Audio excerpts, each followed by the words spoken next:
ರಾಜ್ಯದ ವಿವಿಧ ಜಿಲ್ಲೆಗಳಲ್ಲಿ ಏನು ಈ ಭತ್ತ ಕಟಾವು ಕಾರ್ಯ ಚುರುಕುಗೊಂಡಿದೆ. ಈ ಒಂದು ಹಿನ್ನೆಲೆಯಲ್ಲಿ ಏನು ಭತ್ತ ಕಟಾವು ಮಾಡ್ತಕ್ಕಂಥ ಯಂತ್ರಗಳೇನಿದೆ ಅದು ಚೈನ್ ಮಾದರಿಯ ಯಂತ್ರಗಳು ಮತ್ತು ಟೈರ್ ಮಾದರಿಯ ಯಂತ್ರಗಳು. ಈ ಒಂದು ಯಂತ್ರಗಳನ್ನ ದರವನ್ನು ಏನು ಮಧ್ಯವರ್ತಿಗಳು ತಮಗಿಷ್ಟ ಬಂದ ರೀತಿಯಲ್ಲಿ ದರನ ನಿಗದಿಪಡಿಸ್ಕೊಂಡು ಏನು ಜನಗಳಿಂದ ಹಣವನ್ನು ವಸೂಲಿ ಮಾಡ್ತಾಯಿದ್ರು. ಈ ಒಂದು ಮನಗಂಡಂಥ ಸರ್ಕಾರ ಏನು ಜಿಲ್ಲಾಧಿಕಾರಿಗಳು ವಿಶೇಷ ಸಭೆಯಲ್ಲಿ ಈ ಒಂದು ಯಂತ್ರಗಳ ಒಂದು ದರವನ್ನು ನಿಗದಿ ಮಾಡಿದೆ. ಚೈನ್ ಮಾದರಿಯ ಯಂತ್ರಗಳಿಗೆ 2,400 ರೂಪಾಯಿಗಳನ್ನ ನಿಗದಿಪಡಿಸಿದರೆ, ಏನು ಟೈರ್ ಮಾದರಿಯ ಯಂತ್ರಗಳಿಗೆ 1,900 ರೂಪಾಯಿಗಳ ಒಂದು ದರವನ್ನು ನಿಗದಿ ಮಾಡಿದೆ.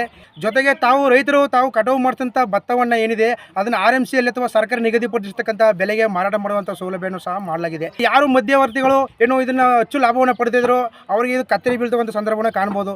ದಯಮಾಡಿ ಈ ರೈತರುಗಳು ಯಾರಿದ್ದಾರೆ ಅವರು ಸರ್ಕಾರ ನಿಗದಿ ಮಾಡಿರ್ತಕ್ಕಂಥ ಹಣವನ್ನು ನೀಡಿ ಏನು ತಮ್ಮ ಗದ್ದೆಯನ್ನು ಕೊಯ್ಲು ಕಟಾವು ಮಾಡಿಸ್ಕೋಬಹುದು ಅಂತ ಜಿಲ್ಲಾಧಿಕಾರಿಗಳು ಆದೇಶ ಮಾಡಿದ್ದಾರೆ.